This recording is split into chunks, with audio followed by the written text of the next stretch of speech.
ዕለታዊ መረጃዎችና ዘገባዎችን ይዤ መጥቻለሁ። መረጃና ዘገባዎችን ወደ እናንተ እያደረስኩ አብሬያችሁን ቆየሁ። በለጠ ካሳ ነኝ።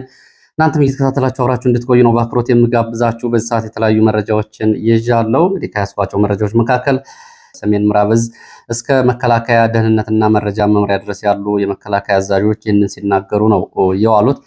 ከዛ ባሻገር ደግሞ በግንባር መረጃዎች ደግሞ ሰራዊቱ ከስምሪት ቀጠና እየወጣ መሆኑን የሚያሳዩ መረጃዎች ናቸው ያሉት። ዛሬ በበርካታ አካባቢዎች ከግዳጅ ቀጠናቸው መውጣት ወደ ፋኖ የተቀላቀሉ የመከላከያ አባላት የቡድን መሳሪያዎችን እንዲሁም ደግሞ የነፍስ ወከፍ መሳሪያዎች የያዙ መኖራቸውን የሚያሳዩ ዝርዝር መረጃዎች ከግንባር አሉ። እንግዲህ የሚያሳየው የሰራዊቱ አዛዦች በሚዲያ የሚናገሩትና መሬት ላይ ያለው ሁኔታ የተለያየ መሆኑን የሚያሳይ ነው። ጦርነቱ ጋብ ባለበት ጊዜ ሰራዊቱ ደግሞ እግሩ ወደ አመራው ቀጠና እየሄደ መሆኑንና የተሰላቸ ጦርነት እንግዲህ በአስቸጋሪ ሁኔታ ውስጥ የሰራዊቱን እንዲሁም ደግሞ የአገሪቱን ሁኔታ ወደየት እየወሰዳት እንደሆነ የአመራሮቹ ወይም ደግሞ አዛዦቹ የተገነዘቡት የማይመስለው እነሱ ለሚዲያና ለፕሮፓጋንዳ የሚናገሩት ጉዳይ መሬት ላይ ካለው ምን ይመስላል? መረጃዎችን ይዣለሁ። በተለያዩ አካባቢዎች ያሉ የግንባር ዝርዝር መረጃዎችን እንደዚሁ አሰናድቻለሁ። በተለያዩ አካባቢዎች ይህንን ጨምሮ በተለያዩ አካባቢ ያሉ መረጃዎችን እየተከታተላችሁ አብራችሁ እንድትቆዩ ነው በአክብሮት የምጋብዛችሁ። አብራችሁን ስትቆዩ በተለያዩ የኢትዮጵያ የፖለቲካ ወታደራዊ እንዲሁም ደግሞ ዲፕሎማሲያዊ መረጃዎችን ጨምሮ ዝርዝር የግንባር መረጃዎችን በቅደም ተከተል የምትሰሙ ይሆናል። እነዚህን እየተከታተላችሁ አብራችሁ እንድትቆዩ በድጋሚ በአክብሮት ጋብዛለሁ። ሀሳብ አስተያየት ቢኖራችሁ በተለመደው አድራሻችን እንድትልኩልን ትችላላችሁ። ስለምታደርጉት ተሳትፎ በእጅጉ ነው የማመሰግነው። እንግዲህ የሽመልስ አብዲሳ አዲስ ጦር መርቆ ወደ አማራ ክልል ስለመላኩ የሚገልጽ መረጃም እንደዚሁ በዚህ ሰዓት አካትቻለሁ። በልዩ ልዩ ጥቅማ ጥቅሞች እና በቃለ መሐላ ፋኖን ባለበት ለማክሰም በሚል በሽመልስ አብዲሳ በልዩ ሁኔታ የመከላከያን መለዮ ለብሶ ወደ አማራ ክልል ተሰማርቷል የተባለውን ሰራዊት በተመለከተም በዚህ ሰዓት የምነግራችሁ መረጃ ይኖራል። አብራችሁ እንድትቆዩ ነው በአክብሮት የምጋብዛችሁ። እንግዲህ በዚህ ሰዓት ያስኳቸው መረጃዎች እንዳልኳችሁ ዲፕሎማሲያዊ፣ ወታደራዊ እንዲሁም ደግሞ የግንባር እና የውጊያ መረጃዎች ናቸው። አብራችሁን ቆዩ። ወደ አፍሪካ ቀንድም የሚወስድን መረጃ አለ። ከዛ በፊት ግን ሰሞኑን በህዝብ ተቃውሞ ስትናጥ የነበረችው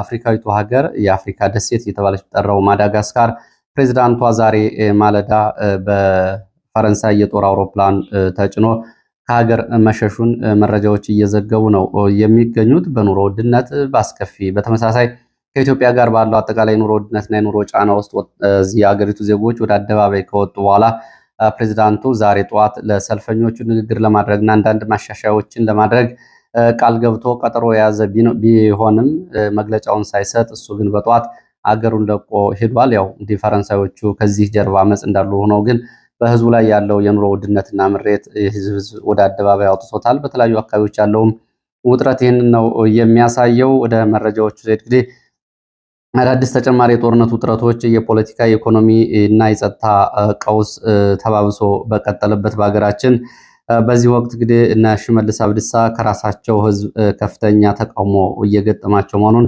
በጠዋቱ የመረጃ ጊዜ በዝርዝር አድርሻችኋለሁ። ሽመልስ አብዲሳ ዋርካ ነኝ፣ የኦሮሞ ዋርካ ነኝ ቢልም ህዝቡ ግን አንተ የመሀል ሀገር መሪ ያውም የተወለድክበት ቀበሌ መሪ እንጂ የሁሉም ኦሮሞ መሪ ልትሆን አትችልም የሚል ተቃውሞ እንግዲህ ከብልጽግና ሳይቀር ቀርቦበታል። ህወሓትን ማክሰም አለብኝ በሚል አብይ አህመድ ደግሞ እና ፋኖን ማጥፋት አለብኝ ከዛ ቀጥሎ ቀይ ባህርን መጠቅለል አለብኝ እያለ ነው የሚገኘው። ከብልጽግና ውስጥ አብይ አህመድን በሀሳብ የሚሞግት ቀና ብሎ የሚያይ የለም። አብይ አህመድ እንግዲህ ያለውን በሙሉ ከማስፈጸም ውስጥ ከጦር ሰራዊቱ እስከ ፖለቲካና ሚኒስትሮች ድረስ አብይ አህመድ ከእንቅልፍ ሲነቃ መሆን አለበት ያለውን ሐሳቡን አቤት ወደየት ብሎ ከመደገፍ ውጭ እስካሁን ድረስ ይሄ ነገር አያስኬድም፣ ወደየት እየሄድን ነው፣ የሀገሪቱ ጉዳይስ ወደየት እየሄደ ነው የሚል እስካሁን ድረስ ማንም የለም። እንግዲህ ይህንን በሽግግር ጊዜ የሚያጋጥም ችግር ነው ያጋጠመን፣ ተረጋጉ፣ እናንተ መረጋጋት አለባችሁ በሚል አብይ አህመድ በተደጋጋሚ ካቢኔዎቹን እያረጋጋ ነው። በተለይ ሰሞኑን ይህንን ነው መረጃዎች የሚያሳዩት። አትፍሩ፣ እኛ ብልጽግና ላይ ነን፣ እናንተ ስላንቀላፋችሁ ነው ድካም የማይታያችሁ፣ ቀውሱም በቀላሉ እንሻገረዋለን፣ ተረጋጉ እያለ ነው የሚገኘው። እንግዲህ በሶማሊላንድ በኩል ወደብ አግኝቻለሁ ብሎ ሲያስጨፍረው የነበረው ካቢኔ አሁን ደግሞ ወደ አሰብ ዙረናል ሲባል እሺ ነው ያለው። እንግዲህ ስምሪታዊ ሁኔታው ኢኮኖሚያዊ፣ ማህበራዊ አጠቃላይ ቀውስ እንግዲህ ከዕለት ወደ ዕለት እየተባባሰ ቢሄድም አሁንም ሚራክል የሆነ እድገት እያስመዘገብን ነው። በአውሮፕላን ፍጥነት እየተጓዝን ነው። ይሄ ለእናንተ የማይታያችሁ አውሮፕላን ውስጥ ስለሆናችሁ ነው። የኔን እድገት የሚያዩ በሙሉ ከአውሮፕላኑ ውጭ ያለ ነው የአውሮፕላኑ ፍጥነት የሚያዩ የሚሉ ነገሮችን እንግዲህ በካቢኔ ስብሰባም ያደረገው ተብሏል። እንግዲህ በእንዲህ እንዳለ የምጣኔ ሀብቱን በተመለከተ ዓለም ባንክ አዲስ ሪፖርት ይዞ ወጥቷል። በኢትዮጵያ ያለውን አጠቃላይ የድህነትና የሀብት ክፍፍል ፍትሐዊነትና ምጥጥንን በተመለከተ ዓለም ባንክ ይፋ ባደረገው ሪፖርት ላይ የተለያዩ አሃዛዊ ቁጥሮችን አሳይቷል። በዚህ ዓመት እንግዲህ አሁን ያለው የኑሮ ግሽበቱ ካለበት ወደ 43% ሊያድግ ይችላል ብሏል ዓለም ባንክ።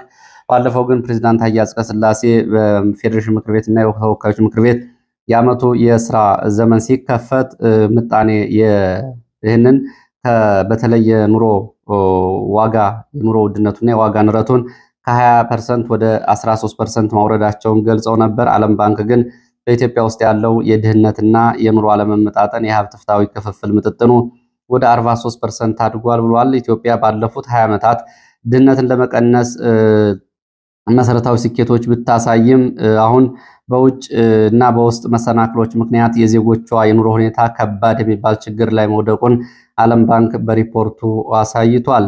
የኮሮና ወረርሽኝ የኮቪድ ወረርሽኝን ተከትሎ የሰሜን ጦርነት ከዛ በኋላ ያለው የእርስ በርስ ጦርነት ተደጋጋሚ የድርቅ ክስተትና የኢኮኖሚ እድገቱን በአጠቃላይ እነዚህ ችግሮች እንዳመሰቃቀሉት ነው ዓለም ባንክ በሪፖርቱ ያሳየው። ዓለም ባንክ በዚህ ምክንያት የዋጋ ንረት በእጅጉ በኢትዮጵያ ውስጥ ጨምሯል ብሏል። 2016 ዓ.ም በመቶኛ እድገቶቹን ሲያሳይ 2016 ዓ.ም በፈረንጆቹ 21 በመቶ የነበረው የዋጋ ንረት እና የሸቀጦች ዋጋ ጭማሪ 2021 39 በመቶ ደርሷል። አሁን ደግሞ 2025 ወደ 43 በመቶ ከፍ ይላል ነው ያለው ዓለም ባንክ። እንግዲህ በኢትዮጵያ ውስጥ ያለውን አጠቃላይ የዜጎች አጠቃላይ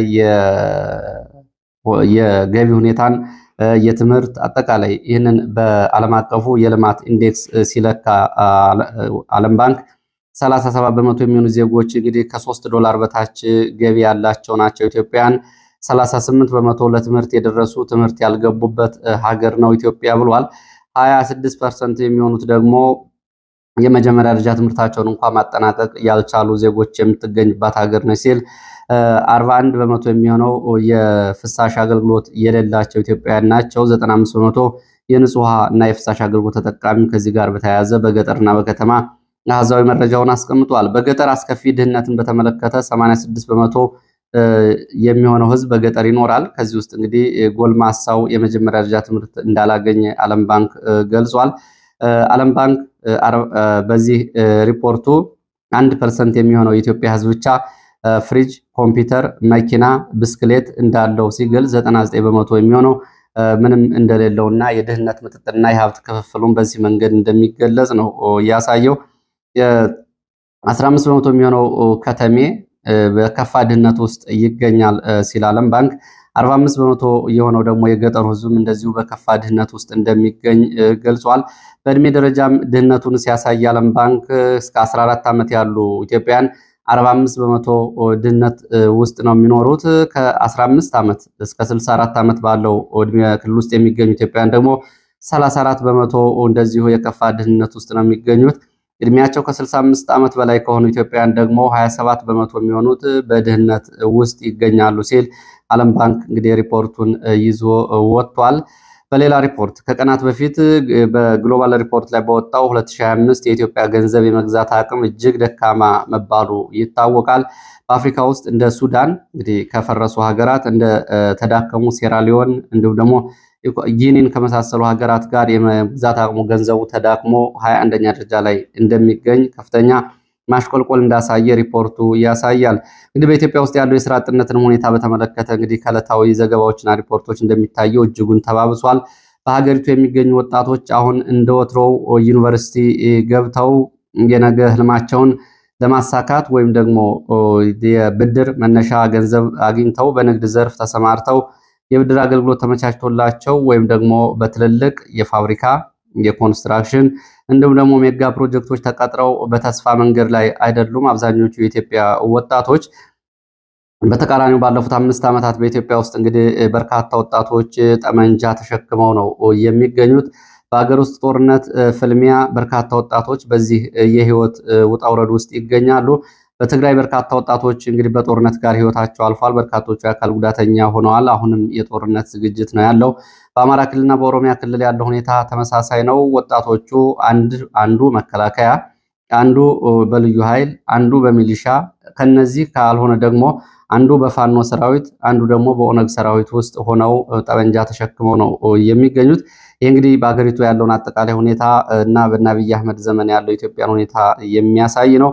ከዚህ ጋር በተያያዘ እንግዲህ በአገሪቱ ውስጥ ያለውን በተለይ ተዘዋውሮ የመስራት ሀብት የማፍራት ሸቀጦችን ከቦታ ቦታ የማድረስ ጉዳይም እንደዚሁ ፈጽሞ የሚታሰብ አልሆነም። እገታ፣ ዝርፊያ፣ ግድያ በምን ያህል ደረጃ አሳሳቢ ደረጃ ላይ እንደደረሰ የኢትዮጵያ ሾፌሮች ለዚህ ምስክር ናቸው። ዛሬም እንደዚሁ በአሳዛኝ ሁኔታ በርካታ ሾፌሮች መታገታቸውን የሚገልጽ መረጃ ነው ከጎንደር የወጣው። የምድር ሲኦል ነው በሚሉት ሾፌሮች፣ ነዋሪዎችም መንገደኞችም በሚሉት በምዕራብ ጎንደር መተማ ዛሬ ረፋድ በርካታ ሾፌሮች ታግተው ተወስደዋል። መነሻቸውን ከመተማ ወረዳ ምዕራብ ጎንደር ገንዳ ውሃ ከተማ አድርገው ወደ ጎንደር በመከላከያ እጀባ እየሄዱ የነበሩ 17 የከባድ መኪና ሾፌሮች 14 ረዳቶቻቸው በአካባቢው ታጥቀው በሚንቀሳቀሱ እና አልፎ አልፎ በመከላከያ ድጋፍ በሚደረግላቸው ታጣቂዎች ነው እንግዲህ ታፍነው የተወሰዱት። ታጣቂ ቡድኑ ትላንትና 2 ሰዎችን ገድሎ 16 ሰዎችን ማገቱ ተገልጿል።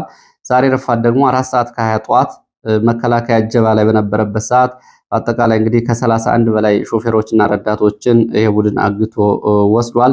ይህ እገታ የተፈጸመበት ልዩ ቦታ ከገንዳው ከተማ ወጣ ብሎ ግነት ተብሎ የሚጠራ ቦታ ላይ ነው። ሾፌሮቹ ታግተው የተወሰዱት መከላከያ እጀባ እየሰጠ በነበረበት ሰዓት ነው። በተኩስ ወይም ደግሞ በእጀባና በጥበቃ ሾፌሮቹን ከእገታ አላስወጧቸውም። በ10 ቀናት ብቻ በዚህ በምዕራብ ጎንደር መተማ ወረዳ በ10 ቀናት ብቻ 74 ሰዎች ታግተው አሁን በታጣቂዎች እጅ ይገኛሉ። 21 የሚሆኑ ሰዎች ደግሞ ባለፉት 10 ቀናት በታጣቂዎች ተገድለዋል። እንዲሁም ደግሞ ባለፉት ዓመታት ከዚህ ጋር በተያያዘ እንግዲህ በዚህ በመተማ ቀጠና በተደጋጋሚ የምድር ሲኦል በሲሉ በሚገልጹት የአካባቢ ነዋሪዎች ከ754 በላይ ሰዎች ታግተዋል። ከ199 በላይ ሰዎች ተገድለዋል። ዛሬ እና ትናንት ተገደሉትን ጨምሮ 93 ሾፌሮች እንደዚሁ ግድያ፣ የአካል ጉዳት ደርሶባቸዋል። እንግዲህ 12000 የሚሆኑ የቀንድ ከብቶችን መነዛታቸውንም ሪፖርቶቹ ያሳያሉ። የከፋው ጉዳይ ይላሉ የመረጃ ምንጮቹ የአካባቢው አስተዳደር በታጣቂዎቹ ላይ እርምጃ እንዳይወስድ መከላከያ ኮማንድ ፖስት ለታጣቂዎቹ ድጋፍ በማድረጉና የአካባቢው የጸጥታ ኃይል ከስምሪት ቀጠናውን ደግሞ ግዳጅ ውስጥ እንዳይገባ መደረጉ ነው የከፋው ነገር ይላሉ። ታጣቂዎቹ በክፍለ ጦር ጭምር በሚጠራ ጥቂት አደረጃጀት በሱዳን ሸረሪና በሚገኘው የህወሓት ወታደራዊ ካምፕ ውስጥ የተወሰነ ኃይል እያሰለጠኑ ወደዚህ አካባቢ ደግሞ ጃኖ እያሉ በሚጠሩት ክፍለ ጦር አስተማርተው በማስገባት ይህንን እገታ እና ግድያ እየፈጸሙ እንደሆነ መረጃ ምንጮቹ ገልጸዋል። እንግዲህ ከ75 በላይ የሚሆኑ የህወሓት ሰዎችም ለሞርተር ለዲሽቃ ስልጠና በሚል ከነዚህ ታጣቂዎች ስለመውሰዳቸው መረጃዎቹ ይገልጻሉ። እንግዲህ በዚህ በኩል ያለው ሁኔታ አሁንም መፍትሄ እንዳላገኘና ዛሬ የታገቱ ሰዎችም እስካሁን እንዳልተለቀቁ ነው መረጃዎች የሚያሳዩት። መስከረም 23 የታገቱ ሰዎችም እስካሁን ድረስ በእገታ ውስጥ ነው የሚገኙት። ወደ ሌሎች መረጃዎች ሲሄድ ወደ ወልዲያ የሚወስደን መረጃ ነው የማስከትለው። ወልዲያ ዛሬ የወልዲያ ኮማንድ ፖስቱ አዛዥ ጄኔራልና የብልጽግና ባለስልጣናት ስብሰባ አድርገው ነበር። ጄኔራሉ ወጣቱ ግን ምን አድርገነው ነው እንዲህ የሆነው ሲሉ ጠይቀዋል። ወልዲያ ከተማ ብልጽግና ባለስልጣናት፣ የመከላከያ ጄኔራል፣ የባጃጅ ማህበራትና ተወካዮች ጋር በነበረ ስብሰባ ጄኔራሉ የባጃጅ አሽከርካሪዎችን ወንጅሏል። የባጃጅ አሽከርካሪዎችም እንደዚሁ ውንጀላውን አንቀበለውም በሚል ምላሽ ሰጥተዋል። ጄኔራሉ ለጽንፈኛ ሎጂስቲክ የምታቀርቡት እናንተ ናችሁ፣ የትራንስፖርት አገልግሎት የምታቀርቡት እናንተ ናችሁ፣ መረጃ ምንጭ ናችሁ፣ የምታስመቱንና የምታስጠቁን እናንተ ናችሁ ሲሉ ገልጸዋል። እኛ የምታስመቱ እናንተ ናችሁ በማለት ጄኔራሉ በምሬት ሲናገሩ በጁንታው ጦርነት ወቅት የነበረውን ሁኔታ በተመለከተ የወልዲያ ወጣት መከላከያን እስከ ደሙ እስከ ቁስሉ ተሸክሞ አሳክሞ ተንከባክቦ ነበረ የነበረው የመከላከያ እና የወልዲያ ወጣት ግንኙነት በጣም የሚገርም ነበር። ዛሬ ምንድን ነው የሆነው? ያ ሁሉ ፍቅርስ ወደ የጠፋ ምን አድርገናችሁ ነው ሲሉ ጀኔራሉ ጠይቀዋል። በዚህ ላይ ምላሽ ሰጥተዋል። የባጃጅ አሽከርካሪዎቹ በነበረው ስብሰባ የባጃጅ ሾፌሮቹ እንዳንሰራ ትተናኮሱን አላችሁ፣ ኮሽ ባለ ቁጥር እኛን ከስራ ታስቆማላችሁ፣ እኛን በጥላቻና በጥርጣሬ ነው የምትመለከቱን፣ እኛ የት እንሄድላችሁ? ሀገራችን ለቀንስ ወደ የት እንሄድ? ስራስ መስራት አንችልም ወይ? የሚሉ ጥያቄዎችን ሲያቀርቡ ለፋኖ መረጃ ትሰጣላችሁ፣ ሎጂስቲክ ታቀርባላችሁ፣ ፋኖን ታጓጉዛላችሁ የሚለውን ጉዳይ በተመለከተ ግን ራሳችሁን አጥሩ። ለፋኖ መረጃ የምትሰጡትም እናንተው ናችሁ። የብልጽግና ባለስልጣናትና ወታደራዊ መሪዎች ናቸው መረጃውንም ማስረጃውንም የሚሰጡ። ስለዚህ ወደኛ ጣታችሁን ከምትቀስሩ ራሳችሁን ውስጣችሁን ልታጠሩ ይገባል የሚል ምላሽ ከማህበራቶቹ ተመልሷል ለጀኔራሉ ሲሉ ተሳታፊዎች ይህንን ገልጸዋል። ከዚህ ውይይት በኋላ እንግዲህ ከ18 ቀናት በኋላ በተወሰኑ የከተማዋ መስመሮች የባጃጅ ትራንስፖርት ስምሪት ስለመፈቀዱ ሲገለጽ አሁንም ከዩኒቨርሲቲው በጀነቶ በር በኩል እንዲሁ ደግሞ ከጉቦ ኬላ፣ ዶሮ ግብር ተብሎ በሚጠሩት በአራቱ አቅጣጫዎች መውጫና መግቢያ አካባቢዎች ግን አሁንም እነዚህ መስመሮች ለባጃጅ ትራንስፖርት ዝግ እንደሆኑ ይቆያሉ ነው የተባለው። ወልዲያ እንግዲህ ባለው ወልዲያ በዚሁ ባለው ወታደራዊ እንቅስቃሴና ግዳጅ ምክንያት በከተማው ውስጥ የነጋዴ ተሽከርካሪዎች እየተያዙ ለግዳጅ ትፈለጋላችሁ እየተባሉ እየተወሰዱ መሆናቸውን እና በየትኛውም እንቅስቃሴ ተሽከርካሪዎች ጭነትን ቢጭኑ እንዲሁም ደግሞ ቆመው ቢገኙ ለወታደራዊ ግዳጅ እየተባሉ እየተወሰዱ እንደሆነ ከወልዲያ የደረሱ መረጃዎች ያሳያሉ። ወደ ግንባር መረጃዎች መለሳለሁ። በመሃል የኢዜማ ዛሬ ያወጣውን መግለጫ በአጭሩ ላድርስ። ኢዜማ የኢትዮጵያ ዜጎች ለማህበራዊ ፍትህ ምክክር ኮሚሽኑንና የመጪውን ምርጫ በተመለከተ አሳሳቢ ጥያቄዎችን በሚል በመግለጫው አንስቷል። እንግዲህ ምክክር ኮሚሽኑ ከህዝብ የሰበሰባቸው በርካታ ጥያቄዎች አሉ። የምርጫውን ስርዓት ጨምሮ እንዲሁም ደግሞ የምርጫ ምጥጥንን ጨምሮ ምክክር ኮሚሽኑ ስራውን ሳያጠናቀቅ ምርጫው በመጣ ስለዚህ ምን ሊደረግ ነው በሚል እነዚህ ጉዳዮች የወቅታዊ አጀንዳ መሆን አለባቸው ሲል ኢዜማ በመግለጫው አውጥቷል። ምክክር ኮሚሽኑ ስራው ሳይጠናቀቅ ምርጫ ስለመጣ የፖለቲካና የምርጫ ጉዳይ የተመለከቱትን ጥያቄዎች ባሉበት ይቀጥላሉ ወይስ ደግሞ በአዲስ መልክ ምርጫና ምጥጥን፣ ውክልና፣ ፕሬዚዳንታዊ ምርጫና እንዲሁም ደግሞ እንግዲህ በምርጫው ውስጥ ተስተካካይ ውክልና የሚለው ጉዳይ አዲስ መካተት አለበት የተባለው ሀሳብ እንዴት ይሆናል? ፕሬዚዳንታዊ ምርጫ ይሁን የሚባለው የምርጫ ስርዓቱ በምክክር ኮሚሽኑ ሳይወሰን ምርጫ እየመጣ ነው የሚል ስጋቱን አንስተዋል። የህዝበ ውሳኔ የሚያስፈልጋቸው ጥያቄዎች ቢኖሩ ህዝበ ውሳኔ ከምርጫ ጋር ማድረግ ይቻላል ወይ ሲልም ጠይቋል። ከዚህ እንግዲህ ጊዜው አይበቃም ከተባለስ ለ5 ዓመታት ሁሉም ነገር ባለበት ሊቀጥል ነው ወይስ ደግሞ ሊታለፍ ነው ወይ የሚልም ጥያቄን አንስተዋል። ለማሳጠር ሌላ መንገድ ታስቧ ይሆን ወይ የሚልም እንደዚሁ በመግለጫው ጥያቄ አንስተዋል። ምርጫና ምክክር ኮሚሽን እንዴት ማስኬድ ይቻላል? የሚመለከተው ሁሉ ይህንን ሚናውን ሊወጣ ይገባል። ምርጫም ምክክር ኮሚሽኑም በድረስ ዓላማቸውን እንዳይስቱ እጅጉን ያሳስበኛል ሲል ኢዜማ እንግዲህ ከረጅሙ መግለጫው ውስጥ እነዚህን አንኳር ጥያቄዎች አንስቷል።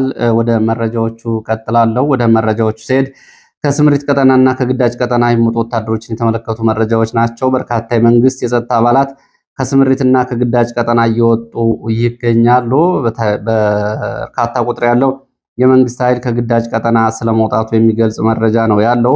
በሸዋ ቀጠና ሬማ ዙሪያ ከ3 ቀናት ተከታታይ ውጊያ በኋላ 87 የሚሊሻ አባላት ወደ ፋኖ ተቀላቅለዋል። አብዛኞቹ ከነትጥቃቸው የተቀላቀሉ ስለመሆናቸው ተገልጿል። 3 የአየር ወለድ የ101ኛ ክፍለ ጦር መከላከያ አባላትም እንደዚሁ ወደ ፋኖ ስለመቀላቀላቸው የወጡ መረጃዎች ያሳያሉ። በዚህ ለ3 ቀናት በቀጠለው ውጊያ ወደ አካባቢው አሁን መንግስት ተጨማሪ ኃይል ማስገባቱ ተገልጿል። ለ3 ቀናት የነበረው ውጊያ ግን ዛሬ ሙሉ በሙሉ ቆሟል ነው የተባለው። ወደ ሬማ ቀጠና ከመንዝ፣ ከግሸራቤል፣ ከአለም ከተማ፣ ከኗሪ፣ ከሚዳና ከንሳሮ ጭምር ኃይል ወደ አካባቢው ስለመግባቱ ነው መረጃዎቹ የሚገልጹት። በሌላ መረጃ በወልዲያ ቀጠና እንደዚሁ በርካታ ቁጥር ያላቸው የመከላከያ ሰራዊት አባላት ከግዳጅ ቀጠና መውጣታቸውን መረጃዎች ያሳያሉ።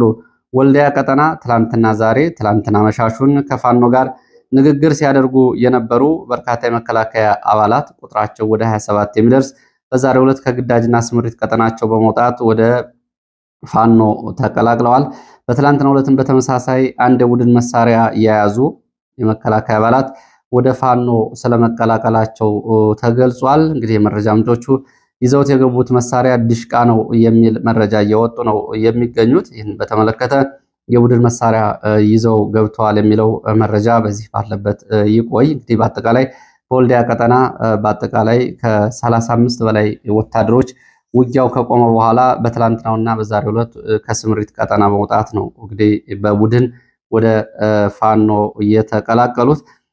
በዚህ እንግዲህ በወልዲያ ቀጠና ባለው ከዚህ ባሻገር በሐራ ቀጠና አዲስ ከተሰማራው እና ከአዲስ ከተመሰረተው 11ኛ እዝ በተመለከተ አዳዲስ መረጃዎች ወጥተዋል። ይሄ እዝ እንግዲህ በአምባሰል፣ በሀብሩ፣ መርሳ፣ ውጫሌ፣ ውርጌሳን ጨምሮ በወልዲያ ቀጠና ስምሪት እየወሰደ ነው አዲሱ እዝ። ይሄ በዚህ ውስጥ እንግዲህ በልዩ ጥቅም ቅድመ ሁኔታ ከኦሮሚያ ክልል የመጡ የልዩ ኃይል አባላት በዚህ ውስጥ መካተታቸውን የመረጃ ምንጮች ገልጸዋል።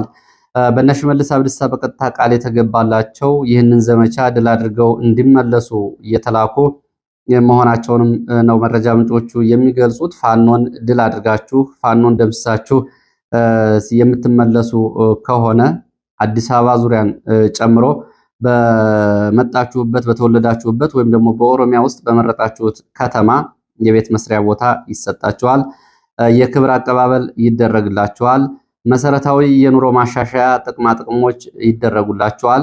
ከዚህ ውስጥ እንግዲህ የህይወት ካሳን እየጨመረ እና የአካል ጉዳት ካሳን እየጨመረ የገንዘብ ቃል የተገባላቸው የኦሮሚያ ልዩ ኃይል አባላት በዚህ ግዳጅ ስምሪት ውስጥ ስለመካተታቸው የመረጃ ምንጮች ገልጸዋል። እንግዲህ የገንዘቡን መጠን በተመለከተ ያው እንግዲህ ከሩብ ሚሊዮን እስከ ግማሽ ሚሊዮን የአካል ጉዳትና ሞትን ጨምሮ የህይወት ካሳ ጭምር ቃል የተገባላቸው ናቸው ስምሪት እየወሰዱት። እንግዲህ የመረጃ ምንጩ ፋኖ በዚህ እንዲደመሱ ቃለ መሐላ ጭምር ተሰጥቷቸዋል። በሽመልስ የስርዓታችንን ጠብቅ የሚል እነዚህ በመከላከያ መለዮ የገቡት የኦሮሚያ ልዩ ኃይል አባላት አሁን በዚህ ቀጠና ግዳጅ ላይ ናቸው።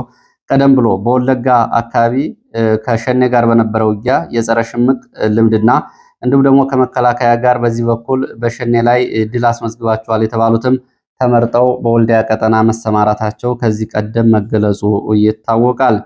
ሌላው መረጃችን እንደዚሁ ወደ መሃል ሳይንት የሚወስደን ነው። መሃል ሳይንት በተለያዩ ቦታዎች በተደረጉ ውጊያዎች ሰብአዊ፣ ቁሳዊና ወታደራዊ ኪሳራ መድረሱን መረጃዎች ጠቁመዋል።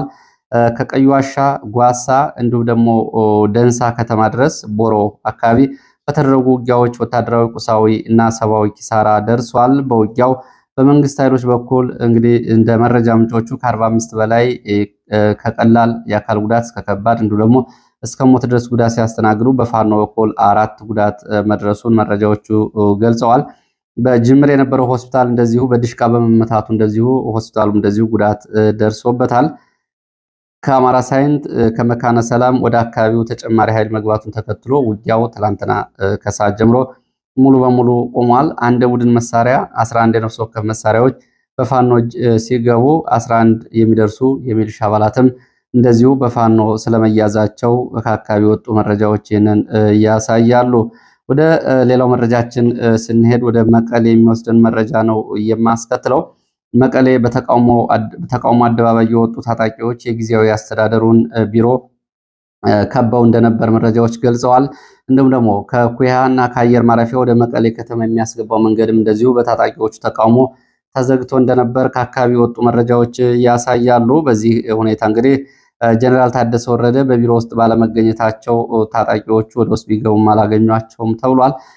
ጀነራል ታደሰ ወረደን በተመለከተ ሌላ መረጃ ወጥቷል። ጀነራል ታደሰ ወረደን የጊዜያዊ አስተዳደሩ ቢሮ ድረስ እንግዲህ እነዚህ ጠያቂዎች ጫና እንዲፈጥሩባቸው ያነሳሷቸው የግንባር አዛዦች ናቸው የሚለው መረጃ ባለበት ሆኖ ከዚህ ጋር በተያያዘ እንግዲህ የነዚህ የግንባር አዛዦች የጀነራል ታደሰ ወረደን ከስልጣን መወገድ አለበት ወላዋይ ነው በሚል በአራቱ የህወሓት የግንባር አዛዦች እንደዚህ አይነት እንቅስቃሴ ስልጣን ነጠቃ እንቅስቃሴ እየተደረገ መሆኑን መረጃዎች ያሳያሉ። እንደ መረጃ ምንጮቹ ጀነራል ታደሰ ወላዋይ ነው ያስበላናል የሚል ግምገማ ነው የተደረገው። በተለይ ወደ ጦርነት በቅርቡና በአጭር ሰዓት የምንገባ ከሆነ ጀነራል ታደሰ ተወካይ ሆኖ መቀጠል የለበትም። ወላዋይ አቋም ስላለው የሚያርፍበት አይታወቅም። ስለዚህ ቀድሞ አንድ ነገር ላይ መድረስ አለበት የሚል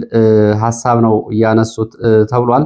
በሌላ በኩል ደግሞ እንግዲህ ከነ ጀነራል ጻድቃን ጀነራል ታደሰ ወረደን አብይ አህመድ ከኃላፊነት እንዲያባረረው እየወተወቱ እና ተጠያቂ እንዲያደርገው ጥሪ እያቀረቡ ነው የሚገኙት። ጀነራል ታደሰ በወርቅ ንግድ ቢሊዮነር ከሆኑት ጀነራሎች መካከል አንዱ ነው የሚሉት የመረጃ ምንጮች የራሱን የኃይል ሚዛን ለማስጠበቅም እንደዚሁ ከዚያ ውጭ በሆነ መንገድ እያሰላሰለ ሊሆን ይችላል ብለዋል። እንግዲህ እንደ ጆን መድድ፣ ጀነራል ምግበይ፣ ጀነራል ኃይለስላሴ እና እነ ጀነራል ፍስሐን ጨምሮ ጀነራል ታደሰ ወረደ ወላዋይ ነው በሚል አሁንም አቋም ወስደውበታል። እንግዲህ ህወሓት ግን የመጨረሻ ጌታቸው ላይ መፈንቅለ መንግስት ሲያደርግ የተሻለ ሰው በሚል አቅርቦት የነበረው ጀነራል ታደሰ መሆኑ ይታወቃል። የመጨረሻው መረጃ የኤርትራን የአሰብን ጉዳይ እየተመለከተ ነው። የኤርትራው አምባሳደር በአውሮፓ ህብረትና በተለያዩ ሀገራት ኤርትራን በመወከል አምባሳደር የነበሩት አምባሳደር አንደ ብርሃን ቢቢሲ ትግረኛ ጋር ቃለ ምልልስ አድርገዋል። በቃለ ምልልሳቸው ቀይ ባህርን የኢትዮጵያን እየተመለከተ አጠር ያለ ቃለ ምልልስ አድርገዋል። ኢትዮጵያ የቀይ ባህር ባለቤትነት ኢትዮጵያ የቀይ ባህር ባለቤት ነኝ የምትለው ትርክት እንደማይቀበሉት ገልጸዋል። እንግዲህ አሰብም የኢትዮጵያ አካል ሆኖ አያውቅም ሲሉ ነው የተናገሩት። አሰብ በጣሊያን የተገነባ ነው። የህዝብ ብዛት የባህር በር ለማግኘት እንደ ምክንያት አይቀርብም። ያለ ባህር በር ህልውና የለም የሚለውም እንደ ምክንያት አይቀርብም። እኛ አንቀበለውም። ኢትዮጵያ ያለ ባህር በር ሉዓላዊ ሀገር ሆና ኖራለች፣ እንደዛም ነው የኖረችው። ስለዚህ አንቀበለውም ሲሉ ነው የተናገሩት። ህዝብን ኢትዮጵያ በዚህ ቀውስ ውስጥ እንግዲህ ይህንን በተመለከተ ኢትዮጵያ በዚህ ቀውስ ውስጥ ወደ ጦርነት ትገባለች ብለውም እንደማያስቡ ነው የገለጹት። አብይ አህመድ ይህንን በተለይ የአሰብን ፕሮጀክት ያመጡት ይላሉ አምባሳደሩ በሀገር ውስጥ የገጠማቸውን ፖለቲካዊ ተቀባይነት ላለማጣት እንጂ ለኢትዮጵያ ህዝብ በማሰብ አይደለም ሲሉ ይናገራሉ። ኢትዮጵያ በዚህ ቀውስ ጦርነት ውስጥ አብይ አህመድ ከገባ ያልቅለታል ወደ ጦርነት ይላሉ አምባሳደሩ። ምክንያቱም ሲገልጹ የኢትዮጵያ ሰራዊት በኢትዮጵያ ውስጥ ያለውን የታጣቂዎች እንቅስቃሴ በሳቸው አገላለጽ የፋኖ፣ የህወሓት፣ የኦነግ፣ የኦጋዴን ታጣቂዎችን እንቅስቃሴ መቋቋም አልቻለም። ስለዚህ እነዚህ ታጣቂዎች ጥምረት እየፈጠሩና ዝንባሌ እያሳዩ ስለሆነ አብይ አህመድ ስጋት ላይ ነው የሚሉት አምባሳደሩ ወደ ይህንን እያየ አብይ አህመድ ወደ ጦርነት ይገባል ብዬ አላስብም ነው ያሉት። ወደ ጦርነት ከገባም እያልቅለታል የሚል አስተያየት ሰጥተዋል። እንግዲህ በዚህ አስተያየታቸው የጽምዶን የተባለውን ግንኙነት በተመለከተ በሰጡት አስተያየት ጽምዶ ተቋማዊ ቅርጽ ካለው ለኤርትራና ለትግራይ ህዝብ የሚጠቅም ይሆናል። የኤርትራና የትግራይ ህዝብ እርስ በርስ አልተጣላም፣ የተጣሉት መሪዎቹና ስርዓቶቹ ናቸው ብለዋል። ሆኖም ግን ቅርጽ የማይይዝ ከሆነ ግን የኢሳያስና የአብይን አይነት ግንኙነት የመለስንና የኢሳያስን አይነት ግንኙነት ነው ሊይዝ የሚችለው። ወደፊት በኤርትራና በትግራይ ህዝብ መካከል ምን እንደሚጠበቅ አይታወቅም። ይህንን ጥያቄ ለትግራይ ህዝብ ተዋለው። ዘላቂ ሊሆን የሚችለው ግን ተቋማዊ ቅርጽ ሲይዝ ብቻ ነው ሲሉ አስተያየት ሰጥተዋል። ለዚህ ሰዓት ያሰባሰብኳቸው መረጃዎች እነዚህ ናቸው። ስለተከታተላችሁ በእጅጉ አመሰግናለሁ። በሌላ ተመሳሳይ መርሃ ግብር እስከምንገናኝ ከሚሴ